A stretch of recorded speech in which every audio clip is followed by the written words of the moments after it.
bazisookako mu ofiisi.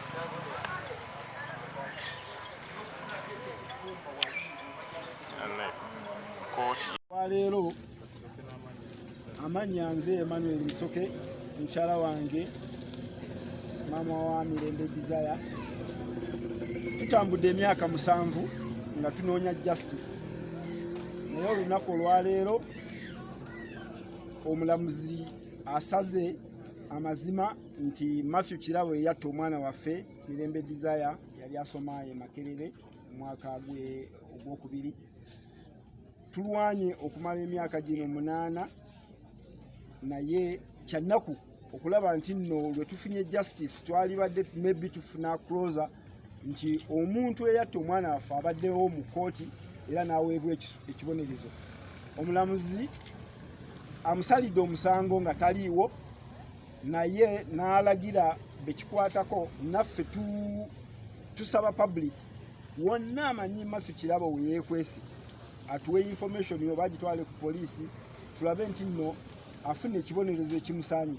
Tibamuwadde ekibonerezo right now, tibasobola kumuwa ekibonerezo nga talabise mu kooti. Ekibonerezo bajja kimuwa ne banaamukwata ne bamuleeta mu kooti n'aweebwa ekibonerezo.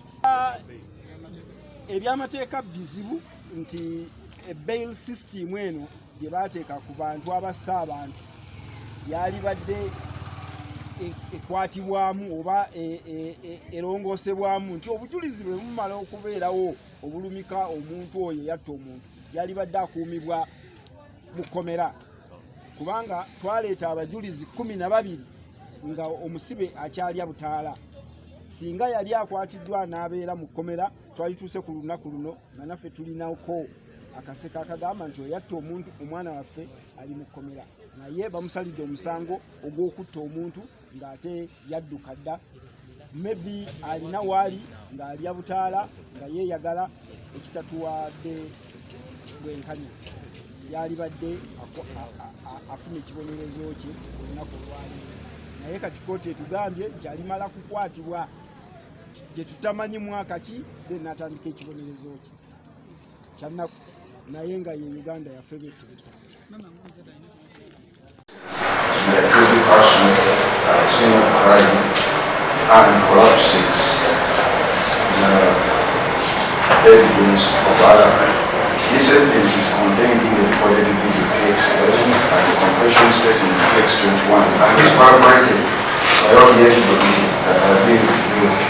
The confession of the accused contains details of how the accused connived and participated in the murder of Mirembe Desire, and the video recording the accused is clearly seen meeting the investigating officers of the scene of crime. There is no iota of force or machination in the recording. He is seen in a jovial mood and even is seen voluntarily taking time to correct the police officers where they reach a conclusion in certain aspects of such a detail that was already known. He is so enthusiastic in pointing out certain aspects of what had happened. He is seen at one stop pausing to ask for forgiveness, saying he is a born-again Christian and he regretted for what he had done to murder Desire Mirembe. The evidence in the video recording corroborates the written confession evidence. The same evidence is supported by the DNA findings that the items found on the body of the deceased, like the Nika C2, is associated with both the victim and the deceased. The evidence corroborates itself. It is the accused who was with Desire between the days of the 10th and 11th when her death occurred. The date from the forms, the data from the forms, the evidence of both prosecution and defense witnesses is all confirming that it is only Kirabo Mathew who last picked her from the hostel. It is only Kirabo's phone lines which last communicated with her. It is only Kirabo who, after her disappearance, showed up at the hostel and entered her room.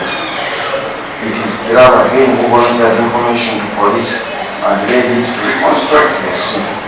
And it is him who confessed and asked for forgiveness in the videoized discourse during the reconstruction of the scene. It is also important to note that he even took the investigating officers where the phones had been stolen, particularly not himself.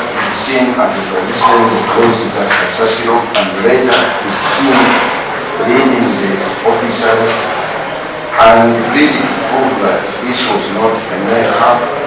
The police officer didn't even know the direction of that place. He's had viewed by his friends in the video saying, "We don't know Kampala, drive the other side," and then the accused himself is directing them where to go. I do not therefore believe the analysis that this could make up.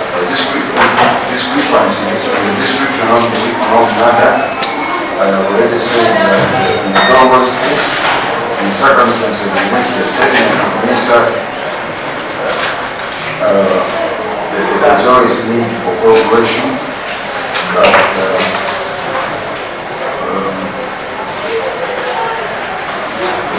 description of the injuries by the person who confesses, if it is so apt, the weapon becomes of no recommendation.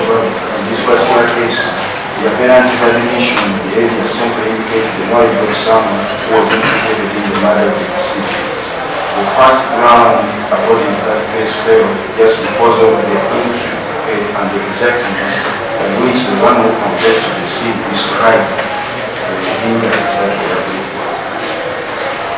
And I will not go at length to that case which I reported here. Checked for truthfulness, should be checked for consistency, and should be checked to be found not irregular. So the analysis of the evidence tends to show that the accused person was with the deceased person during the last moments of her life. Though there are some hiccups in the procedures adopted in assembling this evidence, I do observe that contrary to what the defense alludes to, the evidence is consistent in recounting the fact that the accused person is the one who is shown by the evidence to have been the last person in the company of the deceased during the last moments of her life.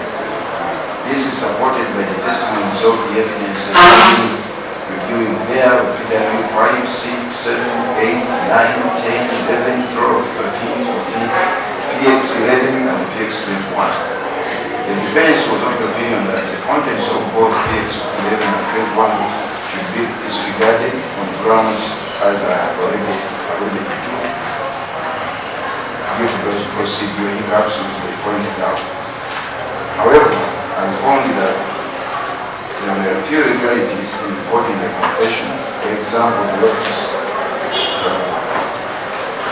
the fact that the one who was recording the charge and caution statement told this court that when it came to the charge and caution part of that statement, the accused person refused to sign.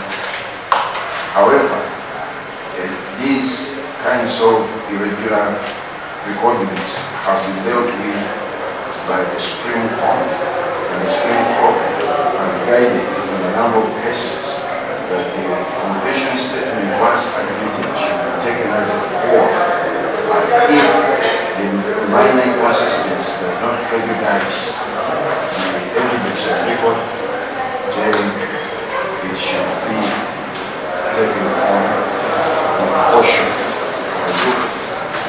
Again, the treat that the question of myself and the court of appeal case for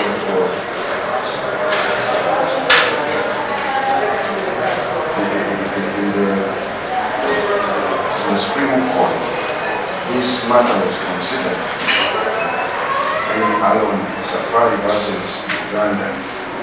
In that case, and in support of a single proposition, the Supreme Court pointed out that it was right for the Court of Appeal to have held that the confession was properly recorded.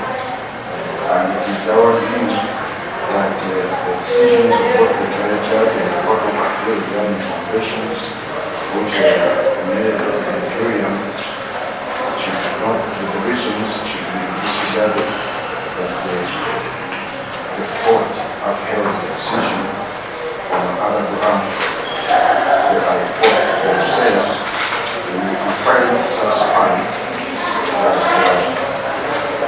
courts took into consideration that the charge of portion statement has been taken over in court, and the portion was properly taken, and they say that for those reasons they found that the court had properly made its count, and it would not say that the statement was regularly acknowledged